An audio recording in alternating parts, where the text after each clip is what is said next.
সলনি হৈ যাব অসম ৰাজ্যিক চিৰিয়াখানা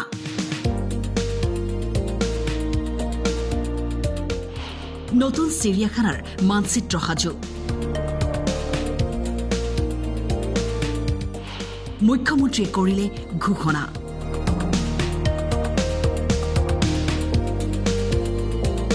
মাত্ৰ 2 বছৰৰ ভিতৰত অসম ৰাজ্যিক চিৰিয়াখানাই লাভ কৰিব নতুন ৰূপ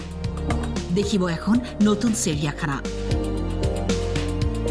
নিজৰ চকুজুৰিকো বিশ্বাস কৰিব নোৱাৰিব এইখনেই সেইখন চিৰিয়াখানা নেকি 362 কোটি টকা ব্যয়েৰে সজাই তোলা হ'ব আধুনিক ৰূপত আমাৰ এই চিৰিয়াখানা অসম ৰাজ্যিক চিৰিয়াখানাৰ অন্যতম ৰূপ দিয়া হ'ব নতুন ৰূপত চিৰিয়াখানা সজাই তোলা হ'ব কি ঘোষণা কৰিছিল তাৰ ভিতৰত দেখুৱাইছো এয়া চিৰিয়াখানাৰ নতুন মানচিত্ৰ নতুন ৰূপত সজাই তোলা হ'ব চিৰিয়াখানাৰ উদ্ভিদ উদ্যান আৰু চিৰিয়াখানাৰ সমগ্ৰ পৰিৱেশ এয়া এই মানচিত্ৰৰ আৰ্হিত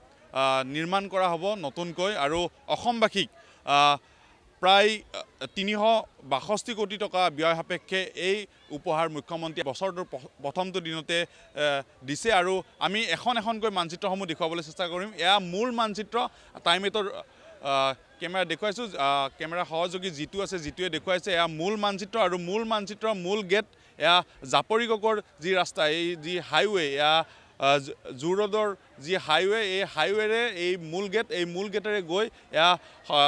সমগ্ৰ এই মানচিত্ৰখনৰ আৰ্হিত নিৰ্মাণ কৰা হ'ব 362 কোটি টকা ব্যয় সাপেক্ষে এই যি নৰূপত সজাই তোলা হোৱাৰ যি প্ৰয়াস এয়া চেষ্টা ইতিমধ্যে আৰম্ভ হৈছে আৰু এয়া Assam state zoo botanical garden আৰু যি অসম ৰাজ্যিক চিৰিয়াখানা আৰু উদ্ভিদ উদ্যানখন নতুন ৰূপত এদৰে আপোনালোকে দেখিবলৈ পাব নতুন চিৰিয়াখানা সন্দৰ্ভত মুখ্যমন্ত্ৰীয়ে কি ক'লে শুনক আজি আমি 362 কোটি টকাৰে সমগ্ৰ চিৰিয়াখানাখনক কায়কল্প বা ইয়াৰ গোটেই যিটো পৰিৱৰ্তন তাৰ বাবে আমি আজি কামৰ আৰম্ভ কৰিলো চিৰিয়াখানাৰ গছ বা ইয়াৰ ৱাটাৰ যিবিলাক বডিজ আছে সেইবিলাকক বিনষ্ট নকৰাকৈ আৰু বন্য জীৱ-জন্তুক এটা সুন্দৰ পৰিৱেশ দিবলৈ এটা প্ৰকল্প আমি প্ৰস্তুত কৰিছিলো ৰাষ্ট্ৰীয় চিৰিয়াখানা প্ৰাধিকৰণেও এই প্ৰকল্পটোত অনুমোদন জনাইছে আৰু আজিৰ পৰা এই প্ৰকল্পটোৰ কাম আৰম্ভ হ'ব এই প্ৰকল্পটো ৰূপায়ণৰ বাবে প্ৰধানমন্ত্ৰী ডাঙৰীয়ায়ো 100 কোটি টকা আগবঢ়াইছে বাকি 262 কোটি টকা ৰাজ্য চৰকাৰে ইয়াত ব্যয় কৰিছে ইমানেই নহয় এই বছৰটোতে আৰু দুখন ওপেন জুৰ কাম আৰম্ভ হ'ব বুলি উল্লেখ কৰে এই বছৰটোতে আমি দুখন নতুন চিৰিয়াখানাৰ কাম আৰম্ভ কৰিম এখন ডিব্ৰুগড়ত হ'ব আনখন শিলচৰত হ'ব কিন্তু এই দুইখন চিৰিয়াখানা ওপেন জু হ'ব অৰ্থাৎ বন্য জীৱ-জন্তুবিলাকে নিজৰ মতে ঘূৰি ফুৰিব আৰু তেওঁলোকক চাবৰ কাৰণে ট্ৰেকেদি আমি গাড়ী দি যাব লাগিব যেনেকৈ আপোনালোকৰ কোনোবাই যদি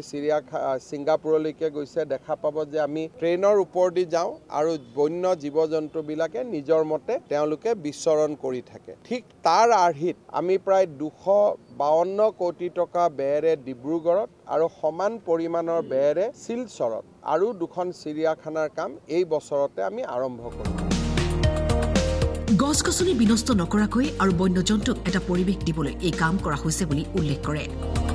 জন্তুৰ বাবে চৰকাৰী ৰিহেব চেণ্টাৰ এটা চাবুৱাত আৰম্ভ কৰা হ'ব বুলি ঘোষণা কৰে মুখ্যমন্ত্ৰীয়ে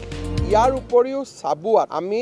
ৰিহেব চেণ্টাৰ এটা নিৰ্মাণ কৰিব খুজিছোঁ আজিলৈকে আমাৰ বন্যপ্ৰাণী আঘাতগ্ৰস্ত হ'লে কাজিৰঙাত এটা NGO ৰিহেব চেণ্টাৰত আছে আমি তালৈকে লৈ গৈছিলোঁ কিন্তু চৰকাৰী ৰিহেব চেণ্টাৰ নাছিলে আমি চৰকাৰী ৰিহেব চেণ্টাৰ এটাও আমি চাবুৱাত স্থাপন কৰিম ইয়াৰ উপৰিও গুৱাহাটীৰ চিৰিয়াখানাত আমি এখন আটকধুনীয়া ভেটেনেৰী হস্পিটেলো বনাম যাতে ইয়াৰ বন্য জীৱ-জন্তুৱে বেমাৰ আজাৰত চিকিৎসালয়খনৰ পৰা সম্পূৰ্ণ চিকিৎসা পাব পাৰে